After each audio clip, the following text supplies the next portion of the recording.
जब हम अयोध्या की धरती पर कदम रखते हैं तो शहर के कड़कड़ में मर्यादा पुरुषोत्तम भगवान राम के होने का एहसास होता है और हर कोना भगवान राम की भक्ति में रमा हुआ नजर आता है।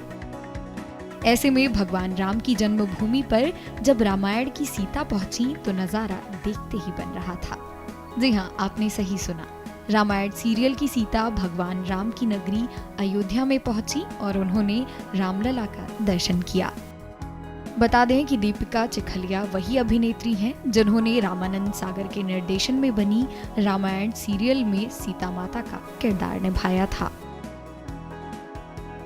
मुझे पता था कि इनकी जन्मभूमि है तो साक्षात राम जी यहाँ पे विराजमान है, लेकिन मेरी कल्पना के बाहर है कि इतना तेज मैंने उनके जो चेहरे पे देखा, ये मैंने तेज कहीं नहीं देखा है और मेरे आँख में आंसू आ गए ये तेज देखने के बाद। मुझे लगा मेरा जीवन धन्य हो गया। और इतने सालों से मैं राम नाम जप रही हूँ, चाहे वो रामायण की वजह से हो, चाहे वो मैं अपने गुरु की वजह से हो। मेरे गुरु के नाम जलाराम है, तो मैं राम का नाम वैसे ही जपती हूँ। साईनाथ का मेरे गुरु हैं, तो साई राम मैं बोलती हूँ। तो जब दिन रात राम मैं जपती हूँ और जब एक्चुअली कल उनके दर्शन हुए तो मुझे ऐसे लगा कि वो मूर्ति नहीं है, वो साक्षात्कार वहाँ पे विराजमान थे। बहुत खुशी हुई और अगर इनकी कृपा रही तो वापस दोबारा आऊँगी।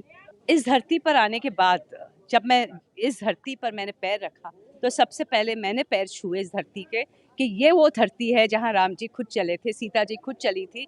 तो मैं धन्य हूँ। मैं तो ये कहती हूँ कि अयोध्या वासी धन्य है कि आपको इस भूमि पर रहने को मिलता है। तो आप अपने आप को भाग्यशाली समझिए। ये मत समझिए कि सिर्फ एक भारत के नागरिक है, आप अयोध्या के नागरिक हैं, आप राम के नगरी के नागरिक हैं। तो बस यही आपकी कृपा है।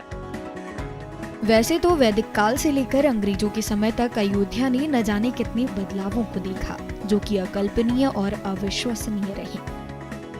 लेकिन आज अयोध्या में जो बदलाव भारतवासी देख रहे हैं वो अद्वितीय है, क्योंकि जब से राम मंदिर का निर्माण कार्य शुरू हुआ है तब से अयोध्या में न केवल भक्तों की संख्या बढ़ी है बल्कि यहाँ आने वाले लोगों के मन में यह शहर अपनी अमिट छाप भी छोड़ता जा रहा है।